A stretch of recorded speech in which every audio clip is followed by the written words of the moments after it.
अस्सलाम वालेकुम, welcome to defence outpost. तो चाइना से J-35 एयरक्राफ्ट की कुछ नई फ़ोटोज़ निकल के आई हैं और ये फ़ोटोज़ जो हैं वो बहुत इंटरेस्टिंग है बिकॉज़ इसमें J-35 एयरक्राफ्ट को एक बहुत ही नई लुक के अंदर देखा गया है। वो लुक जो है देखने में किस वजह से इंटरेस्टिंग है और इसका एक्चुअल में मोटिव क्या है एक स्टेल्थ एयरक्राफ्ट के साथ ऐसी लुक को देखना, तो उसके ऊपर हम बाद में बात करेंगे। अभी के लिए यहाँ पर ये फ़ोटोज़ अपनी स्क्रीन के ऊपर देख रहे हैं जहाँ पर J-35 जो है चाइना की वर्ल्ड वॉर 2 सेलिब्रेशन परेड के अंदर पार्टिसिपेट करने के लिए प्रैक्टिस कर रहा था, जो कि काफ़ी आयरॉनिक बात है और रिसेंट सिचुएशन से मैच करती है कि चाइना के अंदर जो परेड हो रही है उसमें तो ये एयरक्राफ्ट पार्टिसिपेट करे, लेकिन पाकिस्तान में जहां पर सबसे ज्यादा डिस्कशन हो रही थी इसके ऊपर, तो वहां पर ना तो ये एयरक्राफ्ट आया और उसी चक्कर में हम परेड से भी हाथ धो बैठे। खैर जोक्स असाइड, इस पिक्चर की बात करें तो ये एक नेवल वर्जन का यानी कि चाइनीज नेवी का J-35 एयरक्राफ्ट है। यहीं से पता लग रहा है क्योंकि इसका जो लैंडिंग एयर है वो रीइंफोर्स्ड है, जो कि एयरफोर्स वाले वर्जन में ऐसा नहीं होता। तो ओवरऑल अगर एयरक्राफ्ट को देखेंगे तो एक रेगुलर J-35 है, लेकिन अगर आप इस एयरक्राफ्ट की सरफेस या फिर फिनिशिंग की बात करेंगे तो यहाँ पर कुछ चेंजेस है और ये जो सरफेस है बाकी जितने भी J-35 एयरक्राफ्ट को जहां पर भी स्पॉट किया गया है उनसे डिफरेंट है और शाइनी है। इस पिक्चर में आप वाज़ा देख सकते हैं कि डायरेक्टली धूप की रोशनी में ये एयरक्राफ्ट जो है वो किस तरह से चमक रहा है, किस तरह से शाइन कर रहा है, जो कि इससे पहले जितनी बार भी हमने J-35 को कहीं पर भी स्पॉट किया है, एयर शो में स्पॉट किया या फिर किसी एग्जीबिशन के ऊपर स्पॉट किया, तो वहां पर इसकी जो कलर स्कीम है उसका बिहेवियर ऐसा नहीं होता। वो बिल्कुल एक simple colour scheme, simple paint होता है। लेकिन ये जो काफी रिफ्लेक्टिव सरफेस है, मिरर इफेक्ट आपको देखने को मिल रहा है, ये असल में J-35 एयरक्राफ्ट की जो ओरिजिनल स्टेल्थ कोटिंग है ये उसको यहाँ पर अप्लाई किया गया है और डायरेक्ट सनलाइट में धूप की रोशनी जब इसके एयरफ्रेम के ऊपर पड़ रही है तो इसकी जो सरफेस है वो हाईली रिफ्लेक्टिव मालूम हो रही है कैमरे के अंदर। और ये यहाँ पर सिर्फ J-35 एयरक्राफ्ट के साथ ऐसा नहीं है। अगर चाइना का जो प्राइमरी 5th जनरेशन एयरक्राफ्ट देखेंगे जो कि J-20 है तो उसकी भी सरफेस काफी ज्यादा रिफ्लेक्टिव है। यूएस के स्टेल्थ एयरक्राफ्ट को देखेंगे, स्पेशली F-22 रैप्टर, वो एक काफी शाइनी और रिफ्लेक्टिव एयरक्राफ्ट है। डायरेक्ट सनलाइट के कॉन्टेक्ट में वो भी इसी तरह से शाइन करता है। और F-35 लाइटिंग 2 जो एयरक्राफ्ट है उसके साथ भी रिसेंटली ये जो मिरर कोटिंग है या फिर रिफ्लेक्टिव स्टेल्थ कोटिंग इसे कहा जाता है उसको स्पॉट किया गया था। तो कहीं ना कहीं मॉडर्न 5th जनरेशन के जो एयरक्राफ्ट हैं उनकी स्टेल्थ कोटिंग में ये जो मिरर इफेक्ट है वो मौजूद है। यूएस के जो स्टेल्थ एयरक्राफ्ट हैं उनके ऊपर देखा, अब यहाँ पर चाइनीज स्टेल्थ एयरक्राफ्ट भी इस चीज को अडॉप्ट कर रहे हैं। अब इस कोटिंग का यहाँ पर मकसद क्या है, तो आप में से ज्यादातर लोगों को अभी तक लग रहा होगा कि ये कोटिंग जो है स्टेल्थ एयरक्राफ्ट को, चाहे J-35 है, उसको रेडार से बचने में हेल्प आउट करेगी, क्योंकि स्टेल्थ एयरक्राफ्ट के ऊपर रैम कोटिंग की ही इस वजह से जाती है, रेडार अब्जॉर्बर मटेरियल जो कि रेडार की जो वेव्स हैं उनको एब्जॉर्ब कर ले और वापस जो एक रिटर्न सिग्नल है उसको जाने ना दे, ताकि जो रेडार इसको डिटेक्ट करने की कोशिश कर रहा है उसको सही तरह से एक जो रिटर्न सिग्नल बाकी एयरक्राफ्ट के केस में मिलना चाहिए वो स्टेल्थ एयरक्राफ्ट की सरफेस से ना मिले और रेडार क्लासिफाई ना कर पाए कि उसकी तरफ कहां से क्या चीज आ रही है। अब इसमें तो स्टेल्थ एयरक्राफ्ट ऑलरेडी काफी ज्यादा इफेक्टिव है, लेकिन स्टेल्थ एयरक्राफ्ट का एक जो सबसे बड़ा वीक पॉइंट है वो IR सिग्नेचर है इनका। क्योंकि कोई भी एयरक्राफ्ट हो, कोई भी फ्लाइंग मशीन हो, उसको उड़ने के लिए उसके जो इंजन है उसका सहारा लेना पड़ता है, एक पावर सोर्स का सहारा लेना पड़ता है, और वही पावर सोर्स जेट इंजन जो है वो हीट प्रोड्यूस करता है। इसी हीट को आजकल के जो फाइटर एयरक्राफ्ट हैं उनके ऊपर लगे हुए जो IRST सेंसर हैं, infrared search and track sensors, वो डिटेक्ट कर लेते हैं और इस तरह से रेडार्स के कंपैरिजन में स्टेल्थ एयरक्राफ्ट को जल्दी डिटेक्ट करने की कैपेबिलिटी आ जाती है, सिंपली बिकॉज स्टेल्थ एयरक्राफ्ट भी बाकी एयरक्राफ्ट की तरह हीट जनरेट करते हैं। उनका एयरफ्रेम जो है वो गर्म होता है और कंफर्टेबल रेंज के ऊपर IRST सेंसर की पकड़ में ये एयरक्राफ्ट आ जाते हैं। तो कोई ना कोई सोल्यूशन निकालकर आपको एक 5th जनरेशन फाइटर एयरक्राफ्ट का या फिर स्टेल्थ एयरक्राफ्ट का जो हीट सिग्नेचर है उसको कम करना है। इसके लिए जो सेरेटेड नोजल वाले इंजन हैं जो कि एयर सिग्नेचर को किसी हद तक कम करते हैं वो ऑलरेडी 5th जनरेशन एयरक्राफ्ट के अंदर यूज किए जाते हैं, लेकिन फिर भी आयर सिग्नेचर उनसे इतना ज्यादा कम नहीं होता है। इसी प्रॉब्लम को सॉल्व करने के लिए या अल्टीमेटली इसका कोई सोल्यूशन निकालने के लिए 1993 में यूएस की तरफ से अपना जो F-117A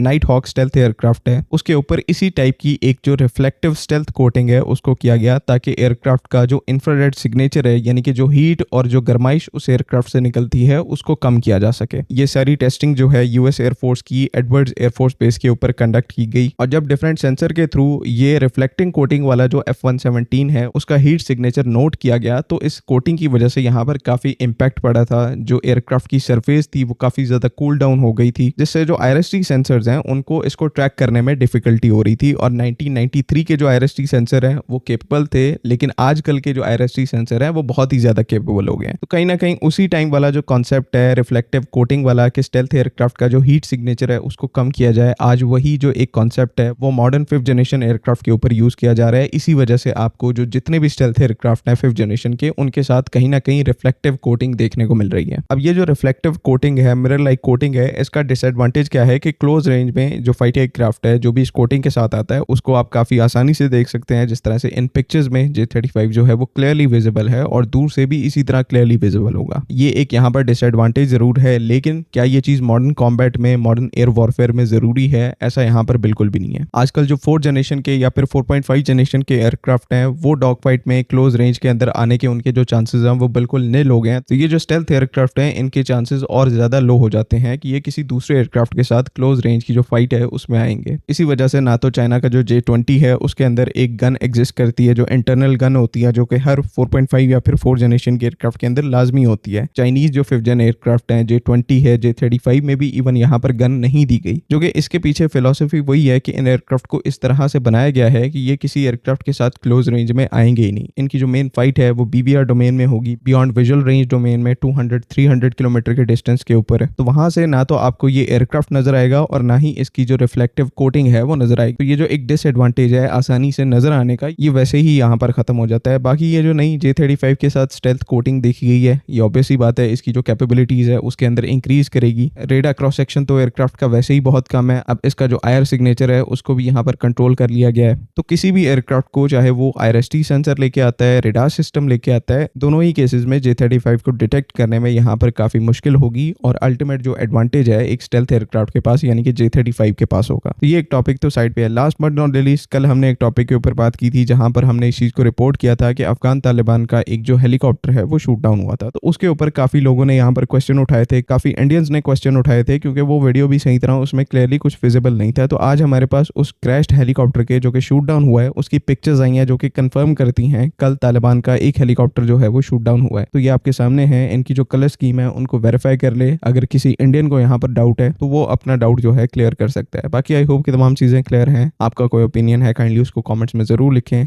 अगली वीडियो तक के लिए अल्लाह हाफ़िज़। पाकिस्तान जिंदाबाद।